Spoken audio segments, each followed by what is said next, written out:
I've been journaling on Obsidian for 2 years now. This is how it went. What you are seeing here is a time-lapse animation of the Obsidian graph view, basically a visual representation of everything in my journal vault. For those who haven't used Obsidian before, it's essentially a note-taking application that has a primary feature of being able to link notes together. In this vault, you can see that I have a brand new project with 3 notes in it that are unlinked. I can link these together simply by using the name of the other notes and putting brackets around it, and you'll see a connection will be formed. This can happen in multiple ways, so I can connect this note 1 to both note 2 and 3. And from here you can probably see that you can make quite complex graphs as your entire vault grows and more notes get linked to each other. We will get more into my Obsidian setup later, but first I want to talk about my motivations for journaling. This all started around 3 years ago when I heard Matthew McConaughey talking about his upcoming book called Green Lights. Now I know a lot of people might cringe at reading a book written by a celebrity, but in this particular interview he kind of discussed where he got his inspiration for this book, and he essentially said that he started writing journals at the age of 15. And at this point in his life, being around 52, 53 at the time probably, he essentially had 40 years of journals.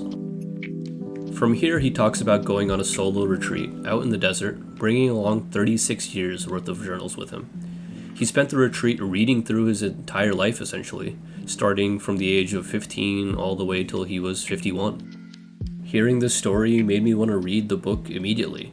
It's so rare for someone to have documented their life so consistently, let alone a person who's probably lived a more eventful life than most. He also claimed this book was compiling all the high points, low points, and lessons learned, all with quotes of himself from each of those moments. I really can't imagine the high that McConaughey must have experienced going back and reading these journals for the first time. It seems like a peak instance of delayed and built-up gratification over 35 years. And of course, I almost immediately bought and read the book, and it very much delivered on its promises in my opinion. Being able to see a person reflect over their documented life and relive some of those moments in their own words was a wonderful experience, and I highly recommend the book to anyone. He did the audiobook recording himself, so I recommend that even more because you'll get that Matthew McConaughey flair with it. It seems like almost divine intervention looking back at it now, but around this time I got a video on my YouTube Recs about Obsidian. The graph view in Obsidian is what draws most people into the application, and I was no different.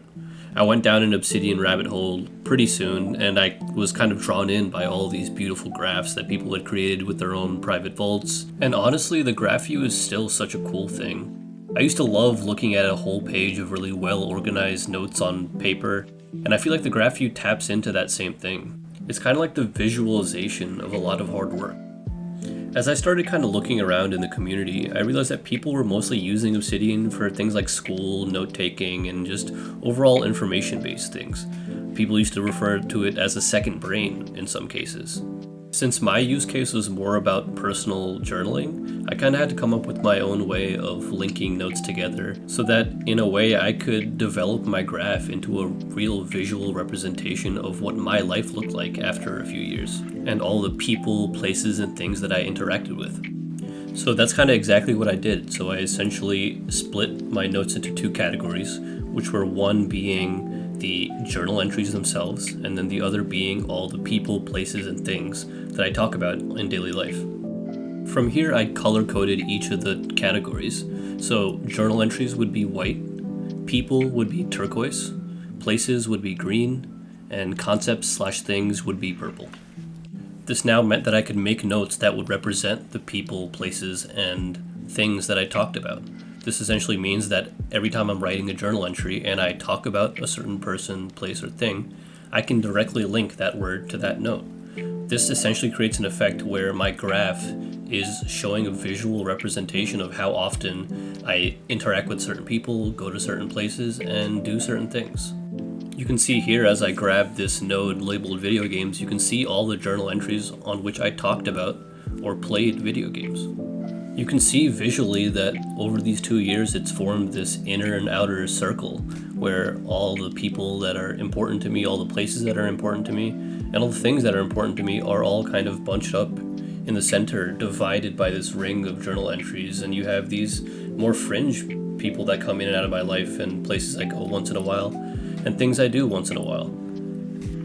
In 2023, I wrote 39,064 words. In 2024, I wrote 128,128 words. And in 2025, I wrote a total of 155,003 words. This puts my grand total at 322,195 words. I've never looked back at a single journal entry after writing them, and I don't plan to for quite a long time. This experiment ended up being really great, and I plan to continue journaling for the rest of my life.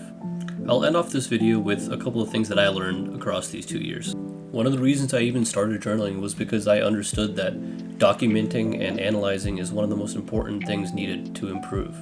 Just like anyone else, there are certain behaviors that I want to do less of and certain behaviors I want to do more of.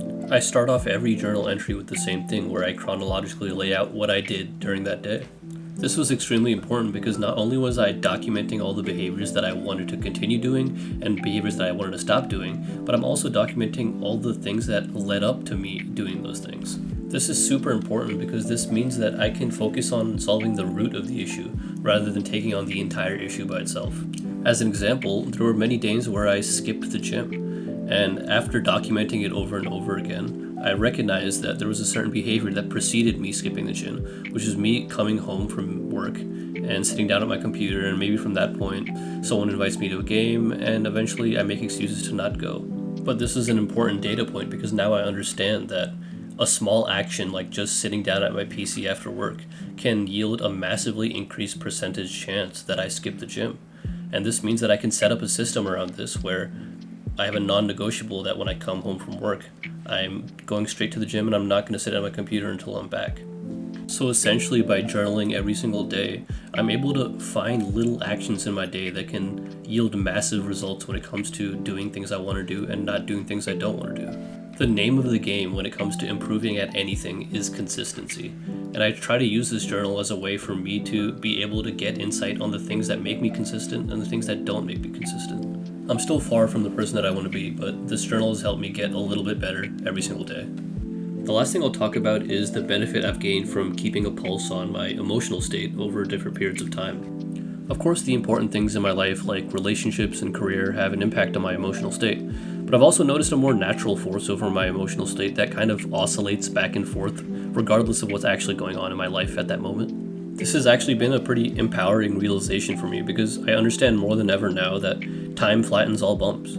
And I can kind of appreciate the times where I'm really happy and satisfied with my life because I know eventually it's going to revert to the mean and it's fleeting at the end of the day. This also helps on the flip side when I'm feeling a little bit more down than normal. I know that time heals all wounds. I hope you enjoyed reviewing this experiment with me, and if you were to take one thing from this video, it would be to just document your life more. Until next time.